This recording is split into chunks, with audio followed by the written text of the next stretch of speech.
Hello ji, good morning everyone. Welcome back to our channel. हमारे channel का नाम है फाइंड योरसेल्फ। कैसे हैं आप लोग, कैसे जा रहे हैं आप लोगों के दिन। तो सबसे पहले मैं आप लोगों को बता दूं, आज है सुबह सुबह का टाइम और सुबह मेरी जल्दी नींद खुल गई थी ऑफ कोर्स। और सुबह उठते ही सबसे पहले मैं घर के बाहर आती हूँ, नेचर को फील करती हूँ। मुझे बहुत अच्छा लगता है बाहर का वातावरण, बाहर का पूरा नेचर महसूस करना मुझे बहुत अच्छा लगता है। तो सबसे पहले मैं आके यहाँ पे सूर्य नमस्कार करती हूँ और ईश्वर का धन्यवाद करती हूँ कि हे ईश्वर, आपने मुझे ये दिन दिखाया, धन्यवाद उसके लिए। आज है वीकेंड का टाइम और बच्चों की डैडी आज बहुत ही ज़्यादा मूड में है कि आज उन्हें खाना बनाना है। और खाना भी ऐसा सिंपल सा खाना नहीं बनाना है, आज उनका मूड हुआ दाल बाटी बनाने का।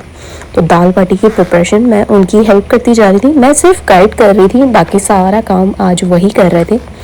मुझे दाल बाटी बहुत अच्छी लगती है। इनफैक्ट हम लोग मारवाड़ी हैं, इंदौर से हैं, तो ऑफ कोर्स ये हमारा फेवरेट फूड है। और दाल बाटी जो है वो मेरी अलग रेसिपी है, मैं अलग तरीके से बनाती हूँ। और जो बनाती हूँ वो डिक्टो सेम टू सेम मेरे बचपन में मेरी मम्मी और सबको मैंने देखा था, घर में जितने भी लेडीज़ थी सब बनाती थी, ठीक वही स्टाइल में मैं दाल बाटी बनाती हूँ। बाटियाँ जो हैं वो काफ़ी सॉफ्ट होती हैं, काफ़ी अच्छी लगती हैं खाने में। मैंने बाज़ार की इतनी सारी बाटियाँ खाई हैं, लोगों के हाथ की अलग अलग तरीके से मैंने ट्राई करी हुई हैं, पर मुझे किसी के हाथ की अच्छी नहीं लगती है। सिर्फ मुझे मेरी ही रेसिपी बहुत अच्छी लगती है। इनफैक्ट मुझसे काफ़ी सारे लोगों ने डिमांड करी है कि अपनी रेसिपी शेयर करो। देखो, मैं रेसिपी तो शेयर कर दूँगी, पर मेरा यही मानना है कि हर एक के हाथ का अलग अलग स्वाद आता है, हर एक के हाथ में बहुत ही अलग जादू होता है हर चीज़ को बनाने का। फिर भी आज बच्चों की डैडी ने बनाई है दाल बाटी चूरमा और मैंने बनाई है आलू की सब्जी और कीड़ी की चटनी, लहसुन की चटनी। ये पूरा आज हमने खाना बनाया और हम लोग बहुत ज़्यादा हैप्पी थे क्योंकि ये बहुत ही ज़्यादा सक्सेसफुल रहा। बच्चों के दादाजी बच्चों को एक्यूप्रेशर दे रहे थे पाँव में। बच्चों को इतना अच्छा लगता है, आदि प्रिशा दोनों को मज़ा आ जाती है, नींद आने लगती है। और दाल बाटी खाने के बाद ऑफ कोर्स किसी नींद नहीं आएगी भाई, सबको पता है, वर्ल्ड वाइड फेमस है, यूनिवर्सल फेमस है कि दाल बाटी खाने के बाद आपको नींद आने लगती है, क्योंकि वो होती ही इतनी हैवी है इसीलिए। तो यहाँ पे बच्चों के डैडी, बच्चों के दादाजी बच्चों को एक्यूप्रेशर दे रहे थे, तब तक हम खाना बना रहे थे और हम लोगों ने खाना खाया। वो दिन हम लोगों का बहुत अच्छा रहा। चलिए अब आगे बढ़ते हैं। हुआ ये कि मैंने कुछ ज़्यादा रिकॉर्ड नहीं करा था उसके बाद। आज है नॉर्मल सा दिन, सुबह सुबह का टाइम है, बच्चों के डैडी तैयार हो चुके हैं जॉब पे जाने के लिए, नॉर्मल वीकडे हो चुका है। बच्चों का बर्थडे बहुत अच्छा रहा। बच्चों के बर्थडे पे हमने जो जो सोचा था ठीक वैसे ही पूरा प्लान आउट हो गया। वो बच्चों के बर्थडे मनाने के बाद नॉर्मल सा वीक लगा है जिसमें हमारे रेगुलर रूटीन्स चालू हो गए हैं। सुबह सुबह का टाइम है, इसलिए अभी बच्चों के डैडी और मैं बैठ के चाय पी रहे हैं। चाय एंजॉय करें, उसके बाद थोड़ी देर में फिर कैचअप करती हूँ।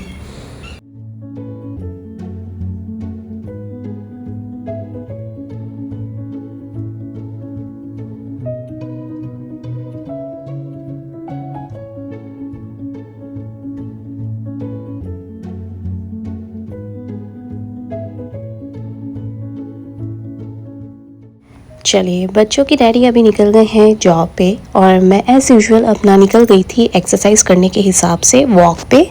वॉक करके आई काफ़ी अच्छे से, बहुत ज़्यादा प्रस्पिरेट हो रही थी, तो मैंने सोचा कि आधा घंटा बैठती हूँ, उसके बाद फ्रेशन अप होती हूँ और तुरंत की तुरंत निकल गई हूँ अपना थोड़ा मोर ग्रॉसरी का सामान लेने के लिए। मैंने जैसे कि आप लोगों के साथ काफ़ी बार ये शेयर करा है कि मैं ग्रॉसरी अगर ख़रीदती हूँ तो मैं एक ही जगह से सारी ग्रॉसरी नहीं खरीदती हूँ। मैं एक तो प्राइसेस कंपेयर भी करती हूँ, दूसरा अवेलेबिलिटी भी कंपेयर करती हूँ, तीसरा हमारी क्या नीड है उस हिसाब से।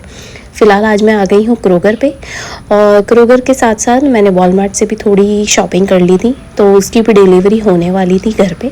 तो मैं यही सोच रही थी कि फटाफट से क्रोगर का काम करती हूँ, फिर घर जाती हूँ। क्रोगर पे से मुझे कुछ स्पेसिफिकली सैलड के पैकेट्स चाहिए थे, क्योंकि मैं जो सैलड खाती हूँ वो क्रोगर पे काफ़ी अच्छी प्राइसिंग में मिल जाते हैं, वॉलमार्ट पे डिफरेंट प्राइस में मिलते हैं और HEB तो भाई पूछो मत, वो तो बहुत ही डिफरेंट होते हैं। तो हर जगह के अलग अलग होते हैं। और टेस्ट भी अलग होता है। ठीक इसीलिए तो मैंने सोचा कि चलो मैं क्रोगर जाके वो स्पेसिफिक वाले ले आती हूँ। बस वही लेकर आई, पहुँची घर पे और थोड़ी देर में वॉलमार्ट की डिलीवरी हो गई।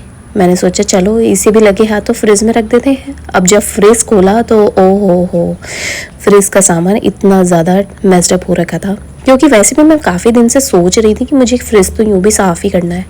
तो मैंने सोचा चलो अभी नई ग्रॉसरी आई है तो एक काम करते हैं, लगे हाथों फ्रिज साफ़ कर देते हैं। फ्रिज कैसे मैं साफ़ करती हूँ, उसका क्लीनिंग हैक्स एंड ट्रिक्स वो भी मैं आप लोगों के साथ शेयर कर चुकी हूँ, और मैं किस तरीके से ऑर्गेनाइज़ करती हूँ वो भी मैं आप लोगों के साथ शेयर कर चुकी हूँ। हालांकि इसके ऊपर एक डिटेल वीडियो मैं फिर से लेकर आऊँगी और काफ़ी अच्छे से नई स्टाइल में, न्यू अपडेशन फॉर्म में आप लोगों के साथ शेयर करूँगी। फ़िलहाल के लिए इतना ही। तो अभी फ़िलहाल यहाँ पे फ्रिज साफ़ कर रही थी। फ्रिज के अंदर जो लाइनर बिछे हुए थे, लाइनर के नीचे भी एक है ना थोड़ा थोड़ा सा मॉइस्चर सा हो जाता है, जो मुझे नहीं अच्छा लगता है, इसलिए मैं उसे लगे हाथों साफ़ ही कर रही थी। और होता ये है कि कुछ सामान गिर जाता है, वो पड़ा रह जाता है और वो जम जाता है। बार बार खोलते तो है फ्रिज, फिर सोचती हूँ कि उसे साफ़ कर लूँ। तो मैंने सोचा कि आज जब मुहूर्त निकल ही गया है तो एक काम करते, लगे हाथों साफ़ कर देते हैं। थोड़ी देर लगी पर साफ़ कर दिया काफ़ी अच्छे से। इतनी सारी चीज़ें पीछे से निकल रही थी ना, यू वोंट बिलीव। मुझे आजकल ऐसा हो गया है कि जो खाना मैं बनाती हूँ उसे फ्रेशन अप जब तक वो है नेक्स्ट डे तक मैं चला सकती हूँ, उसकी नेक्स्ट डे तक मैं नहीं चला पाती हूँ। तो मुझे ऐसा हो गया है कि मैं अगर फ्रेश बनाती हूँ, फ्रेश खाओ, फ्रेश बनाओ और तुरंत के तुरंत खा के ख़त्म कर दो, उसे स्टोर ना करो। और मैं क्वांटिटी भी कम बनाती हूँ, मैं इतनी ज़्यादा क्वांटिटी नहीं बनाती हूँ इसीलिए। तो जब पीछे से 2-3 टिफ़िन निकल रहे थे तब मेरा ध्यान गया कि बच्चों के डैडी ने वो टिफ़िन रख दिए थे। तो मुझे यही लगा, और वो इतने दिन से पड़े हुए थे, और वो जब मैंने उसे खोल के सूंघा तो ओ माय गॉड, मेरी नाक में इतनी बुरी तरीके की स्मेल आ रही थी। तो मैंने यही सोचा कि यार सच में मेरा डिसीजन सही था, उसे ज़्यादा दिन तक रखने की ज़रूरत नहीं है। जितना ज़्यादा दिन तक पड़े रहते हैं ना फ्रिज के शेल्फ पे, उतना ज़्यादा ख़राब होती चली जाती हैं चीज़ें। इसीलिए फ़िलहाल मैंने अच्छे से फ्रिज को साफ़ कर दिया। ट्रैश जो भी निकला उसे लगे हाथों ट्रैश को भी फेंक दिया। प्रिशा का आने का टाइम हो रहा था, प्रिशा को भी लेकर आ गई इस बीच में। ये सारे काम इतने सारे होते हैं कि बस चलते ही जाते हैं, कभी ख़त्म ही नहीं होते। घर के काम नॉन स्टॉप होते हैं। कौन कहता है कि घर में कोई काम नहीं होता है? मुझे तो लगता है ये सब कुछ बकवास है। घर में इतने काम होते हैं, नॉन स्टॉप चलते रहते हैं। घर के काम कभी ख़त्म नहीं होते। सिंक के बर्तन और वॉशिंग मशीन के कपड़े कभी ख़त्म नहीं होते। 1 बाय 1 आधी को भी लाने का टाइम हो गया, आधी को भी ले आई मैं, और ऐसे करके मेरा दिन बीता। अब बात करते हैं नेक्स्ट डे की।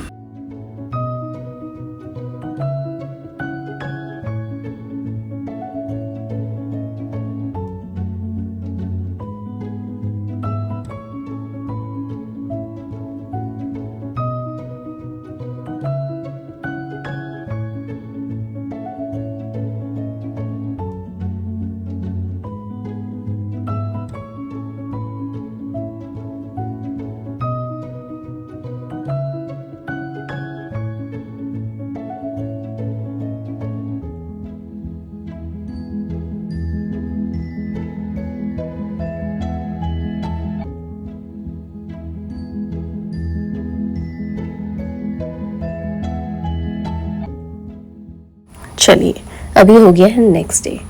टू बी वेरी ऑनेस्ट, कभी कभी आपकी लाइफ में ऐसा दिन भी आता है या ऐसे कुछ पल भी आते हैं जब आपका मन होता है कि आप अकेले बैठें, किसी से बात ना करें, किसी की तरफ देखें ना। जैसे ये मौसम बदलते हैं ठीक वैसे ही हमारा मूड भी चेंज होता है, और ये सब नेचुरल है। मैं बताऊं कि किसी दिन तो मेरा कैमरा उठा के बहुत सारी चीज़ें रिकॉर्ड करने का मन करता है, और कभी कभी तो मुझे ऐसा लगता है कि मुझे अपने आप में समय बिताने की ज़रूरत है। तो इसीलिए आज मैं सुबह से उठी, तैयार हुई और सीधा के सीधा निकल गई हूँ मंदिर जाने के लिए। अच्छे से तैयार हुई, ईश्वर का नाम लिया, ईश्वर का ध्यान करा। आज मेरा मन हो रहा था कि ईश्वर के पास जाऊँ, थोड़ी देर उनके साथ बैठूँ, उनके साथ अपनी बातें करूँ। आज मैं सीधा का सीधा निकल गई थी मंदिर, और मंदिर में जाके मैं कम से कम 1-1.5 घंटा बैठी, तो मुझे बहुत अच्छा लगा। हालांकि लगता तो है कि इतना टाइम क्यों लग रहा है या इतना टाइम कहाँ लगाना है, इतना टाइम ही नहीं है, पर ये सारी चीज़ें बकवास हैं। भगवान के पास जाके बैठने से मन बहुत शांत होता है। और सच में मुझे बहुत अच्छा लगा। ईश्वर का नाम लिया, ईश्वर का ध्यान करा। उसके बाद 1-1.5 घंटे बाद जब मैं घर आई, घर आके मैं अपने आप में मंथन करने बैठी और ईश्वर का नाम लेते हुए सोचती रही कि आज मुझे बहुत अच्छा लगा। हम ईश्वर का नाम बहुत कम लेते हैं। हम मंदिर जाना भूल गए हैं। हम भगवान से बात करना, कनेक्ट करना भूल गए हैं। हम अपनी लाइफ में इतने बिज़ी हो गए हैं कि आज फालतू चीज़ों के लिए हमारे पास टाइम है। हम घर आते हैं, हम सीधा कपड़े बदल के अपने दोस्तों से मिलने चले जाते हैं, जो कि किसी काम का नहीं है। हमें लगता है कि हम अपने काम में इतने बिज़ी, हम दोस्तों को समय नहीं दे पा रहे हैं और दोस्तों को समय देने निकल जाते हैं, जबकि वो कोई काम का ही नहीं है। आपको लगता है कि वो काम का है, लेकिन कभी आपने ये सोचा है कि दोस्तों के साथ मिलके भी आप ऐसे क्या प्रोडक्टिविटी वाला काम कर रहे हो? सब फालतू जा रहा है। ये कुछ काम में नहीं आएगा। काम में क्या आएगा कि ईश्वर की तरफ ध्यान दे, खुद की तरफ ध्यान दे, सच में, और परिवार की तरफ ध्यान दें, बच्चों की तरफ ध्यान दें। ये बहुत ज़रूरी है सच में। आज मैं आप लोगों के साथ वही चीज़ें शेयर कर रही हूँ जो मुझे अभी आए दिन लग रहा है कि हमें अपने आप के साथ समय बिताना बहुत ज़रूरी है। अपने परिवार के साथ जितना ज़्यादा समय बिताएंगे उतना ज़्यादा अच्छा रहेगा सच में। आई होप मेरी ये बातें आप लोगों के साथ रिलेट कर पाएँ, आप भी इन बातों के साथ रिलेट कर पाएँ, आप लोगों को भी ये बातें समझ में आए और कहीं ना कहीं आप इन चीज़ों को कनेक्शन मानते हैं तो like, share, subscribe and comments be a part of our family. मुझे बहुत अच्छा लगेगा कि अगर आप मेरे इन वीडियोस को लाइक करेंगे, शेयर करेंगे, कमेंट करेंगे और हाँ, मेरे इस चैनल पे सब्सक्राइब करके मेरी इस छोटी सी फैमिली का हिस्सा बनेंगे। मुझे बहुत अच्छा लगता है आप लोगों के साथ पॉजिटिविटी शेयर करते रहना। मेरे इस चैनल पे आप लोगों को daily lifestyle, daily life, daily routines, ये सारी चीज़ें देखने को मिलेंगी। और मेरे जो भी कंटेंट्स हैं ये सारे के सारे ओरिजिनल्स हैं और मैं अपने दिल से बनाती हूँ, कुछ भी फेक नहीं है। मैं वही चीज़ें आप लोगों के साथ शेयर करती हूँ जो मैं महसूस करती हूँ। मुझे बिल्कुल भी पसंद नहीं है कि मेरे ये वीडियोस देखने के बाद कोई मिसलीड हो जाए। अगर आप मुझसे रियलिटी में मिलेंगे तो आप मुझसे मिलते ही पहचान जाएंगे कि जो मैं वीडियोस पे दिखाई दे रही हूँ वही मैं रियलिटी में हूँ। चलिए, मिलती हूँ आप लोगों से नेक्स्ट व्लॉग में जल्दी। अभी थोड़ी देर में बस यहाँ पे मैंने सोचा कि मैं डिनर बना के चलती हूँ। डिनर के लिए आज बना रही हूँ बिल्कुल फ्रेश सी आलू गोभी की सब्ज़ी, जिसके अंदर मैंने मटर डाली है। बाद में मैंने टमाटर काट के उसके अंदर डाल दिए थे और साथ में इंस्टेंट पॉट पे लगा दिया था, लो प्रेशर पे।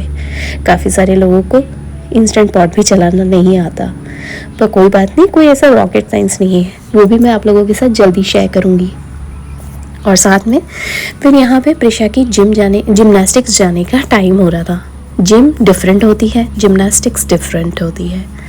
मैं दोनों में कंफ्यूज्ड होती हूँ क्या करूँ, दोनों के नाम भी एक जैसे पर डिफरेंट मीनिंग्स हैं।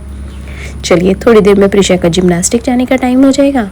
प्रिशा को जिमनास्टिक कराने के लिए जाऊंगी और फिर आके वही अपनी लाइफ में बिज़ी हो जाऊंगी। इसीलिए मैंने सोचा कि मैं रियल क्विक में आप लोगों के साथ बातें भी कर लूँ और आप लोगों के साथ अपनी पॉजिटिविटी शेयर करूँ। ऑलराइटी, मिलती हूँ आप लोगों से नेक्स्ट व्लॉग में जल्दी। ये काम तो चलते रहेंगे, काम कभी ख़त्म नहीं होंगे। और हाँ, काम के साथ साथ बातें भी चलती रहेंगी, बातें भी कभी ख़त्म नहीं होंगी। पर कोशिश यही रहती है, मकसद यही रहता है और मेरा एम यही रहता है कि मैं आप लोगों के साथ पॉजिटिविटी बांटूं। बहुत सारे लोगों से आजकल मिलना होता है, बहुत सारे तरह तरह के विचारों से मिलना होता है। तब लगता है कि लाइफ में बहुत सारे लोग हैं, पर कहीं ना कहीं सबका एक ही मोटिव है कि अपनी फैमिली की तरफ ध्यान दें, अपने बच्चों का भरण पोषण करें सच में। चलिए, ऑलराइटी, मिलती हूँ आप लोगों से नेक्स्ट व्लॉग में जल्दी। बाय। थोड़ी देर में प्रिशा की क्लासेस भी हो जाएंगी, फिर हम दोनों घर जाएंगे और वही हमारे रूटीन्स, क्योंकि थोड़े दिन में अब बच्चों के स्कूल भी बंद होने वाले हैं, वो उसकी भी तैयारी करनी है। उसके बाद बच्चों के मामा जी आ जाएंगे तो बच्चे बिज़ी हो जाएंगे। चलिए।